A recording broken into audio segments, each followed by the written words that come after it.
Chapter 1, Part 3. Will Quinlan, the American-born son of Frank Quinlan, hadn't visited Irish Energy's offices since his father's passing.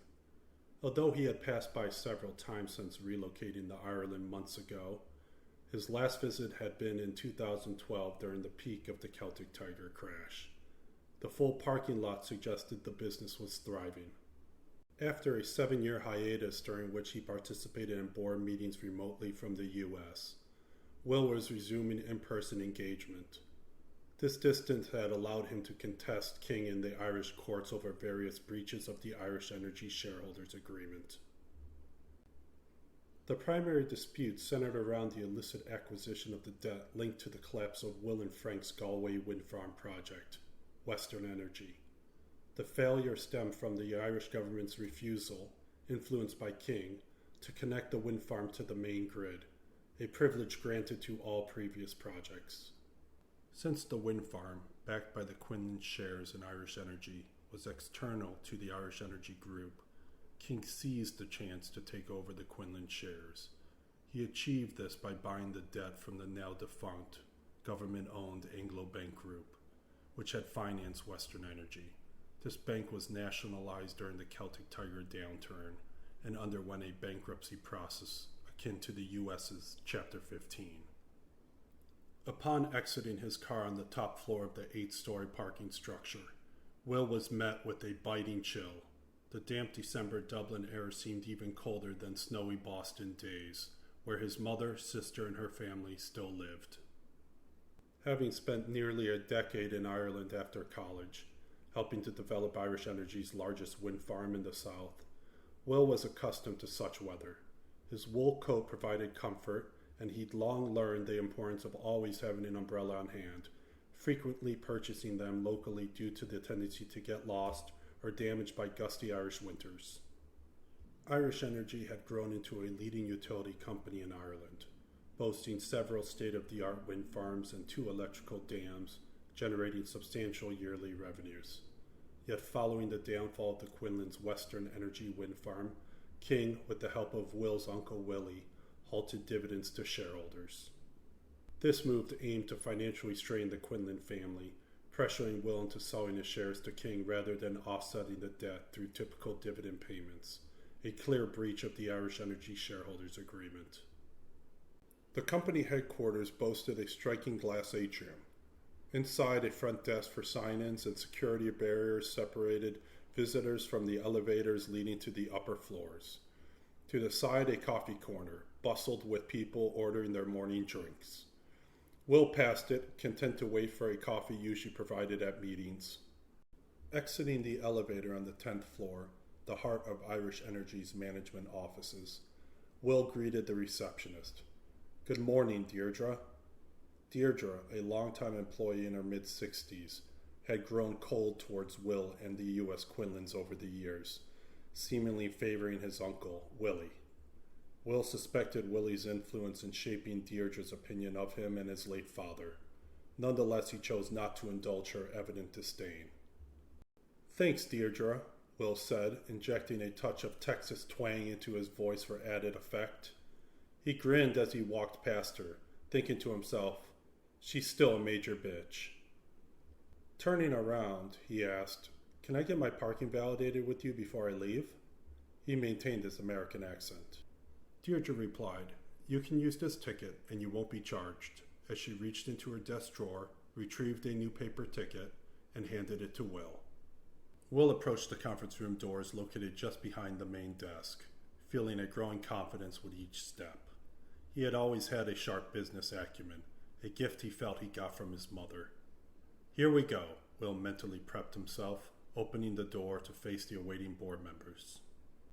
Though Will regularly received board papers for Irish Energy, facing King's smug, robotic allies was always challenging.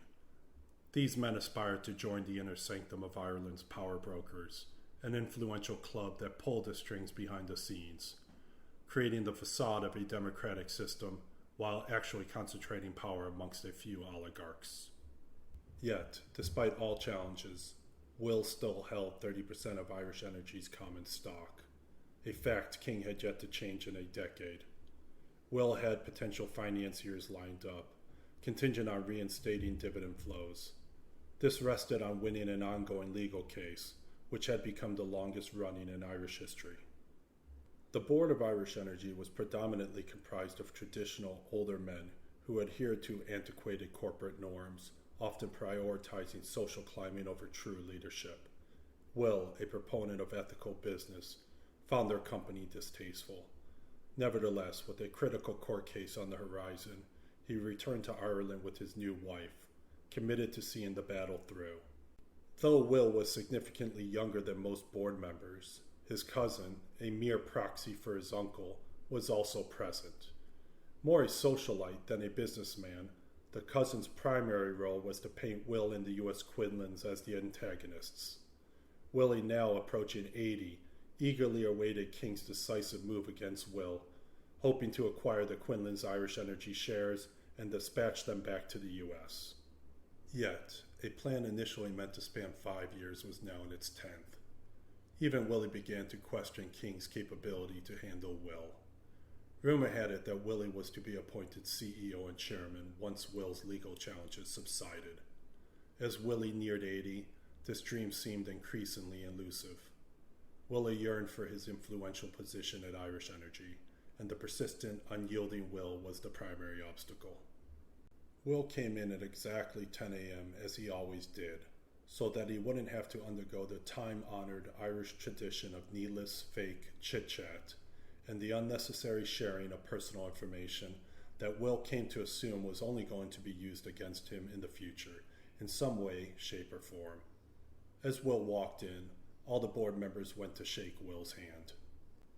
Welcoming him back, but not meaning a single bit of it, Will could see by the half-drank cups of coffee that this was the meeting after the real meeting. A typical scenario a foreigner would find in Irish business circles, where the outsider had no real say and that the board meeting was just theater, where decisions were preordained before the meeting. A situation where everyone knew their roles and the minutes of the meeting would be impeccable in the event they were used in the legal proceedings. Will inquired, "I'm sorry, am I late?" as he approached the chairman of the board, Hal Caving, who struggled to move due to his advanced age and a large hump on his back. He extended his hand for a handshake.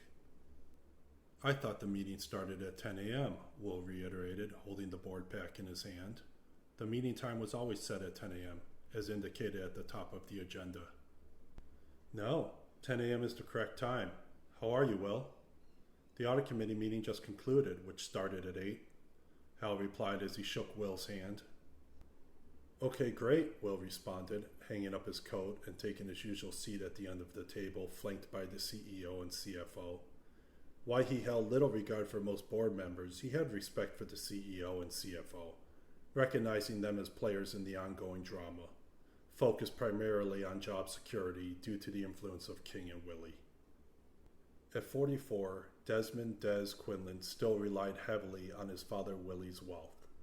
With a lavish salary exceeding €300,000, a posh D4 residence, and luxury cars, Des was more a testament to Willie's status than an independent figure. To Willie and his wife Georgina, Des and his sister were mere extensions of their social image.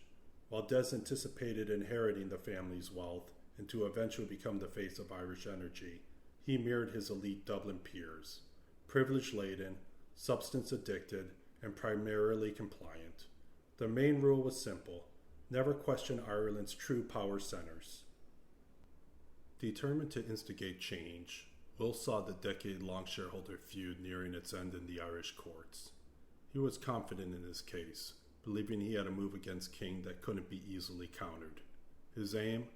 To unveil King's illicit multi-billion-euro empire's inner workings. Increasingly disenchanted with Ireland, Will would have readily sold his 30% stake in Irish Energy at a fair market price. He had even considered buying out King and Willie at market value, then offloading 100% of the company to leave Ireland. Yet their ambition was to acquire Will's shares for a mere fraction of their worth, barely covering his debts and legal fees. Their intention wasn't just personal vengeance. For King, it was a stern message to any potential challengers. For Willie, It was a reminder. You should have followed my lead.